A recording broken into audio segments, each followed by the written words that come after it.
Hello everyone, my name is Church. I'm a decently experienced diver main with about 4,900 diver games, and a total of about 1,600 hours, a fourth of which were probably spent in queue, and I'm still missing the last Mechan achievement. I just wanted to share some diver tech that I picked up along the way, and what was pointed out to me by other vets. I will be ordering these by the amount of times I use them in my games. So, without further ado, I would like to give an honorable mention to... Godspots are locations on the map that are accessible to divers while being inaccessible to sharks. This is widely seen as one of the scummiest things that you can do in this game, and thus I will not be sharing any of the spots as I personally do not condone their usage. Alright, so first up we have the floor bounce. Now this is one of the techs you've probably done unknowingly, as it can get a bit annoying. Basically, this consists of touching the floor while taking your camera down about 10 to 20 degrees and dashing in that direction. Doing so will launch you upwards, much like looking up and dashing, or clicking and dashing up keys, except with a single input. Disclaimer, this tech is a bit inconsistent, especially when it comes to uneven surfaces. I have not gotten much use out of this, but nevertheless, it's an extra tech for you to mess around with. Now, there are three of these, so starting with the most simple one, being placing mines on your fellow divers' consumables. This includes buoys, pats, and shark screens, so if a shark tries to break them head on, they go boom. This can be paired with EMP mines to the point where sharks start ignoring mines altogether and are caught unaware. The second part to this would be placing mines on Steve himself. This is typically only useful if you're playing for open water and notice that the sharks keep targeting your fellow robot boy. Similarly, this can also be done to prevent sharks from breaking or stalling Steve. This is a good tactic against double hammerhead, or on the final stretch of the game when you place mines in Steve's path so the sharks blow up if they try to stall him. Now lastly, mines can be used on certain maps, namely Karud and Antigua, to speed up Steve's progress from safe to safe. On Antigua, this can be done by placing a mine at the window to safe 3, shooting it, then followed by a mine on the roof of safe 4, also shooting it. Doing so will cause Steve to take the shorter route, via leaving out the window instead of the doorway, and going straight down into the safe room instead of taking the stairs.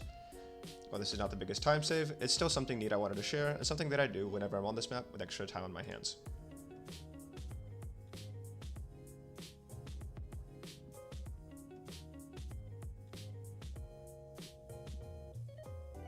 Doing the same thing on Karud is a lot more inconsistent because of Steve's variation of safe pathing. He can choose from 2 safes for safe 2 and 2 safes for safe 3, in contrast to Antigua's linear pathing. If he chooses the wrong safe, then this shortcut does nothing. But here, you need him to go to the right safe and place a mine on the floor, followed by a mine on top of the safe 3 ceiling. Since this isn't a very common thing I see divers do, I decided to include it here. I use this every game to some degree, but it isn't all that impactful. Mostly, I use this to goof off by staying upside down the entire game, along with flipping my headset to write the audio. However, this does have its uses when you're open watering and the sharks swim underneath you or above you, allowing for smoother transition during aiming. Back to the sweatshirt, we have the suicide button. Normally, this keybind starts unbound until you choose to bind it. This would explain why not many people use it, along with it being seen as a sign of bad manners. To enable this, you would have to navigate to your settings, go to input, misc, and then it'll be there. I think the main way I use this is when I'm being grabbed while having 10 plus gold in my pockets. Doing so causes all of your gold to drop immediately where you're grabbed instead of making a breadcrumb trail for you to follow when you want to go back to pick it up.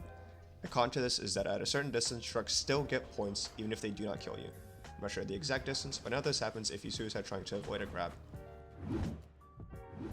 Too often I see divers play shark screens in the middle of the safe room. This leaves them vulnerable to being easily broken by a shark with no consequences. When I think about placing a shark screen, I'm also thinking about how to maximize its impact, not just shroud the room.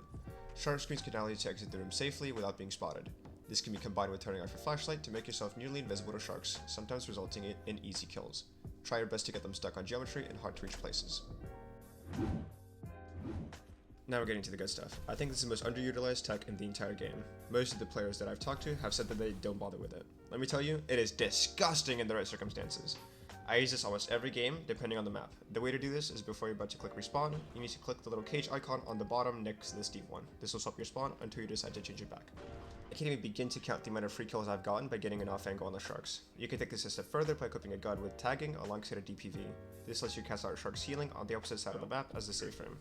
With a step in a different direction, you can time the shark's respawns with your own, allowing for some cheeky kills. Fuck you and your fake stick!